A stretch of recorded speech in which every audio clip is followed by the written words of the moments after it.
Hi, and welcome to this live reading of Checking Boxes by Magdalene Ward, and this is presented by Itsy Bitsy Book Bits. Chapter 1, Grace. Having a roommate has its ups and downs, and listening to Sheila and her flavor of the month having wild sex is definitely one of the downs. I put a pillow over my face, wishing I could escape their moans and noises. It's just a reminder of how lonely I am. A moment passes, and I open my mouth in shock. It can't be. Sheila is not having normal sex, or at least normal by my standards. There are two different male tones. There are two men in her room, and I gasp as the reality sinks in. I know she's a little adventurous when it comes to men, but that girl doesn't slow down. My feet hit the floor. I cannot take this anymore. They're too loud. Soon I won't be complaining about it. Sheila is thinking of offering Jack, her on and off again boyfriend, a chance to rekindle their relationship. I think she wants him to move in with her, and I don't want to be an obstacle when she makes her decision. However, I wonder if it'll work. She wants an open relationship while Jack doesn't. I wish Sheila the best, but now I have to go think about me. Where will I go? Well, it's right there, just a step away from this apartment. The guy who moved into the apartment next to ours is seeking a roommate. There's a sticky note on his door where he asks for one. I put on my coat and leave the room, heading out to the hall. I need to check if it's still there. I close the apartment door quietly, then turn and walk the little distance to maybe my new place. I tilt my head to the side, reading his note. He isn't specific about gender, but he has some rules. Cook dinner every night, and I'll grant you a rent-free stay. He wants someone to cook for him. It's like he needs a maid, not a roommate. I bite a nail till it hurts, and thinking about the advantages. Rent-free means I'd save lots of money, means I'd move my plans forward to have a place of my own, and I'd be on the right track to having the stable life I've always wanted. And I don't mind cooking. Every night? I don't think so. He's probably going to have dinner over the weekends with someone, a girlfriend, his family, or some friends, so it wouldn't be every night exactly. Suddenly, I'm excited. Then the elevator dings, and I immediately turn. The doors open, and heat strikes my face and every inch of my body. Ian Skeen strides out of the elevator impatiently, as if he had a bad day, but that doesn't affect the aura of authority radiating from him, labeling him as a leader without mouthing a word. I haven't really given his offer any serious thought. It'd be embarrassing to explain my late presence at his apartment door, but as his scent starts to invade my space, I truly think of bolting. Turn and run, Grace. But I don't get the chance. His eyes are faster than my feet. He spots me and we lock gazes. Too late to escape, I hold my ground. Is everything all right? He pauses, 2 steps away from me and a little too close for my comfort. The icy look on his face says he's not worried about me, but probably wondering what the hell I'm doing in front of his apartment door. We bumped into each other a couple of times where he politely introduced himself. So did I, and that's all the interaction we've had so far. Fortunately or unfortunately, I feel it's kind of both. Yes, I clear my throat. I was reading your offer. Needing something to hold on to, I hide my hands in my pockets. I'm really interested. You are. Though it's a bit dark, I can feel the amused smile he's trying to hide. I know it's late to talk, but you've just walked out while I was thinking about it, and, what is he supposed to know? Do you want to continue this inside? He inclines his head toward the door. He's taking pity on me. I don't think we're off to a good start. Sure? I shrug one shoulder, a bit reluctant. He unlocks the door and I'm overthinking it again. I'm sorry, but maybe it's too late to talk. I mean, you've just arrived. I'm sure you need some rest. His entire body freezes for a moment before he pulls the key out of the lock. He turns to me while pushing the door open with his shoulder. It's totally fine, but if you're not comfortable, we could discuss it tomorrow. I take a step back, my eyes taking him in. This guy is tall and ripped. No, it's fine. I just, Again, what is he supposed to know? He's fighting laughter, I'm pretty sure, but he's keeping himself in check. He gives me a nod, then turns to open the door wide and walk inside. I'm still at the door while he gazes at me over his shoulder. Please come in. Not quite sure if it's a wise idea, I step inside, wondering if I should shut the door behind me. I don't get to dwell on that as he turns and shuts it himself, making the tiny distance between us slightly uncomfortable again. I instantly step back. My hand reaches for the handle while my back meets the door. He folds his arms, staring down at me. Do you want to leave? Awkward me stays mute. As a 23-year-old woman, I should have grown out of this awkward stage a long time ago. Please do if you feel uncomfortable, he says, but I bet he's wondering what the hell is wrong with me. I push away from the door. No, not at all. I want to hear about your offer. Gazing down at me, I try to hold eye contact with him. His eyes are unreadable, but I feel like he's enjoying this a tad too much. I need to take a shower, he says casually, hiding the amusement that's starting to show in his eyes. So make yourself at home. I won't take much time. Oh, please take your time, I whisper only to myself. At the moment, doubt is taking control over my mind. That's typical. I'm not an impulsive person who makes quick decisions, but maybe I need to make one tonight. Sheila is entering a new era in her life, and even if she doesn't invite Jack to move in with her, her lifestyle is still a bit chaotic for me. It's time for a change of scenery before I have a place of my own, but now I need to check out this place. I cross the narrow hallway and walk directly into the living room. There's a vast TV hanging on the wall, an oversized couch, and a couple of armchairs here and there. It's a typical guy's living room with not much mess, so I guess he's kind of neat. My eyes take everything in, looking for more insight into his personal life. I catch a photo of a couple placed on the shelf under the TV. I reckon they're in their 50s. That's a good sign of character. Being close to your parents would top anything for me. Another point for Mr. Skeen, which makes the idea of rooming with him plausible, is how he interacts with Sheila and me. Okay, the way he interacts with Sheila whenever we bump into him. I've known Sheila for 2 years, and I've never met a guy whose eyes didn't run over her body. She is gorgeous and sexy, and Ian Skeen keeping himself in check around her tells me what a gentleman he is. But I don't think he's not affected by her beauty. I don't believe he didn't check her out in his own way, but not showing it and making her feel uncomfortable as most guys do is a plus. Hey. I half spin as Ian walks out of the bathroom facing the living room while drying his hair with a towel, wearing black pajama bottoms and a dark blue t-shirt.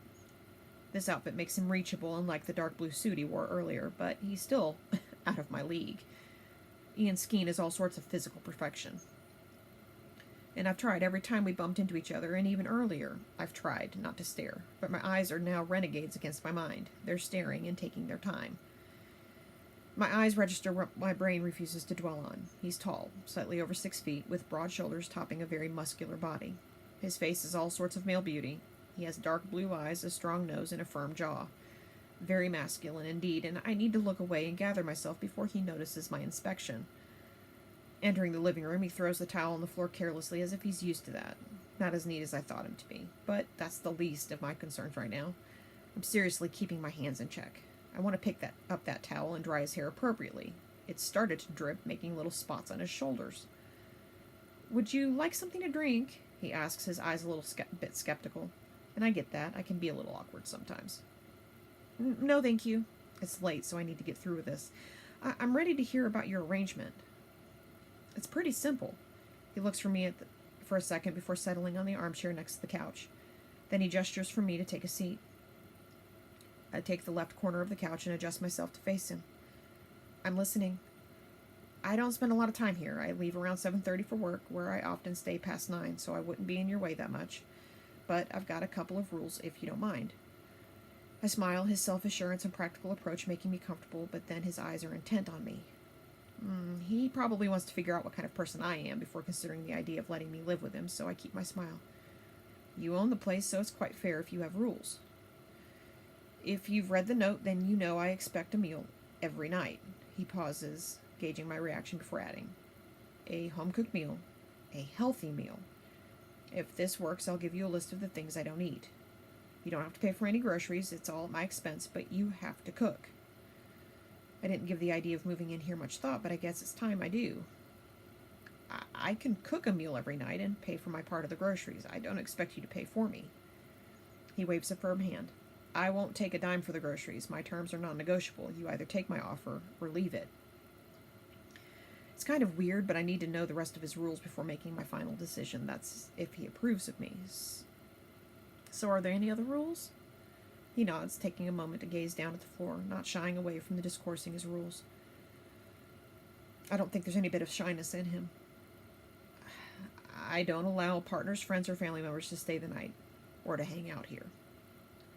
I clear my throat. I don't know what to say to that. I don't have a partner or friends who might stay the night. But they would be staying in my room. They? He exclaims, his eyes not approving. I thought your roomie is the one who's the adventurer, not you. So Sheila's wild sex life does get to his ears. Usually she's pretty loud. I've wondered if anybody's complained about her. Well? He's kind of pissed, as if he wouldn't be approving if I were. I try not to gawk at his rudeness. I couldn't get my head around his remark for him to push it even further. That would be none of your business even if I stayed here. It is my business, he says with a bit of boredom, like he's heard that before.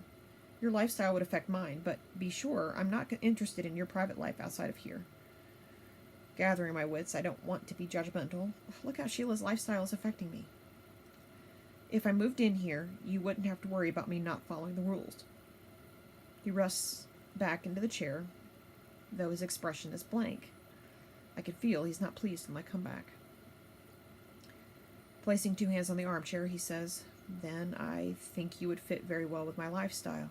Now it's time for you to decide. I can move in right away?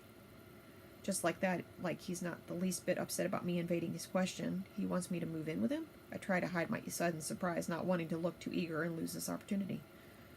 Tonight, if you like, he says calmly, as if he's inviting someone he truly knows to move in with him, not just a person who's bumped into him a couple of times.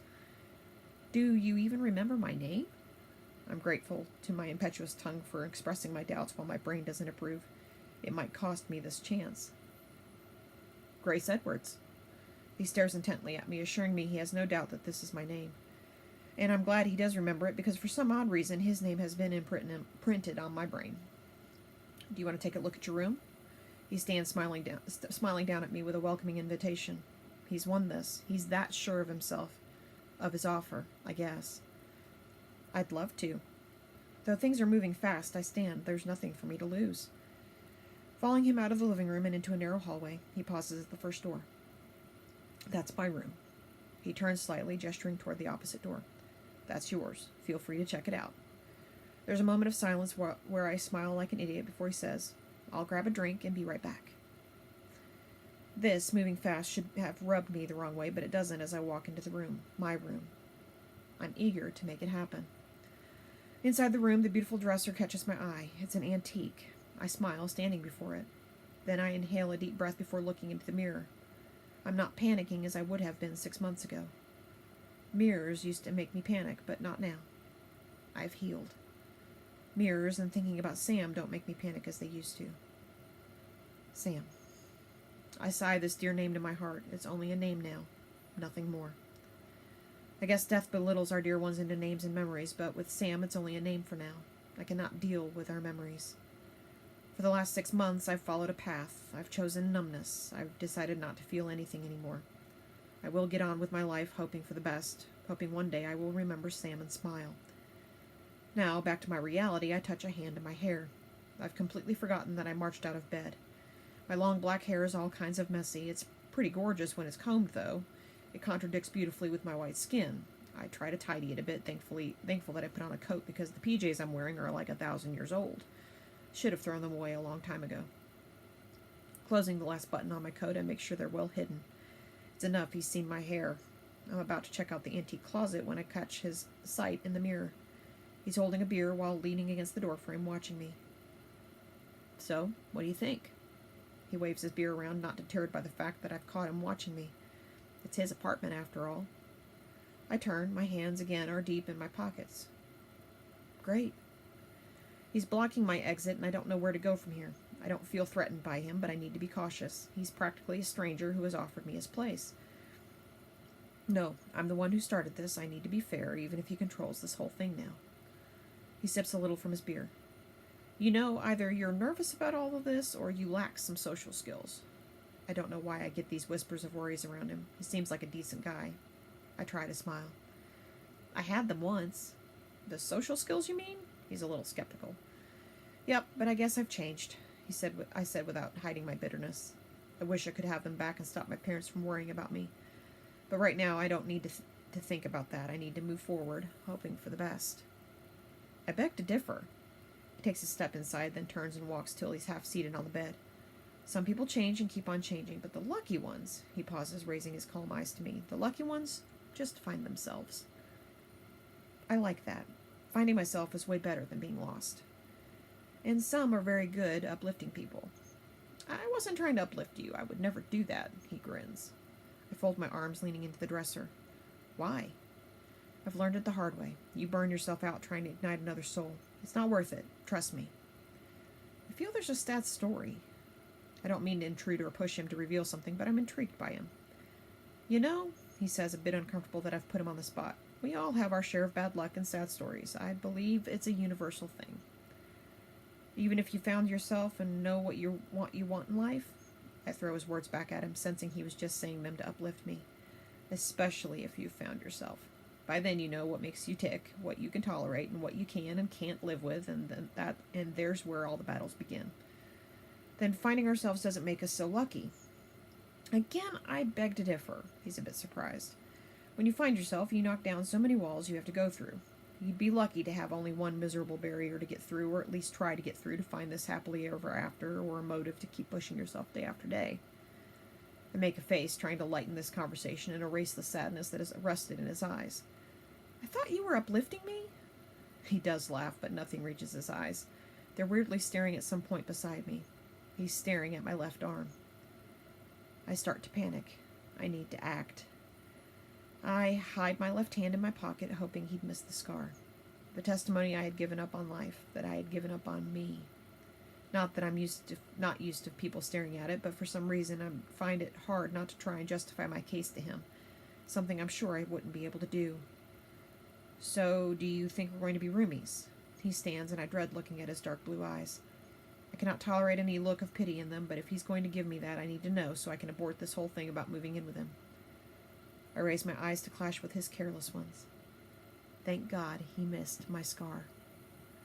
I understand if you need to think about it more, but I won't be waiting forever, he adds amid my silence. You're right, I say, a bit apprehensive. I need to talk with Sheila first, and that won't be happening tonight, so is it okay if I give you my final decision, like, tomorrow night? I can wait until then, he gestures toward the door. I'll walk you back to your place. Oh, you don't have to, I say, lurching toward the door, but he's following me. I guess he's determined to walk me back. He's still by my side when I unlock the apartment door. I think it's time to say something, so I turn to him, but he's faster with his words. I need to have your number, if that's okay. I haven't given him my decision yet, so I wonder why he needs my number, but I don't mind him asking at all. Put the keys back in my pocket. Give me your phone. I'll just type in my number. He points back. It's in my apartment. Okay, I'll just bring mine out then. I turn to push the door open. I make it inside and look over my shoulder. You can come in if you want, I offer out of politeness, but I don't expect him to follow me inside. I'll wait here, he says, resting his back against the wall. He's sensed I don't want him there. I smile, wanting to play the polite hostess. Oh, no, please come in. And I sure need to think before offering something I'm not comfortable with as he pushes from the wall and follows me to the living room. But as soon as my eyes view the naked man lying on the couch with the naked lady pressed to his side, both sleeping, I reckon Sheila has invited her friends to stay the night. The rest are probably spread across my room. I've only been gone for 10 minutes. Ugh, Sheila. I raise a hand, then drop it back to my side. Sheila is the sweetest thing on earth, but she has no clue about boundaries. That's why I need to move out of here. I guess you didn't see that coming? That's pretty much why I need to move out, I sigh. Just a second. I'll bring my phone. I think I'll walk you there, too. I move, and he's walking by my side. I don't say anything until I reach the bedroom door, and there they are, 3 on the bed and 2 on the floor, occupying my room. What the hell? Ian is a little pissed. She didn't tell you they were coming? She never does.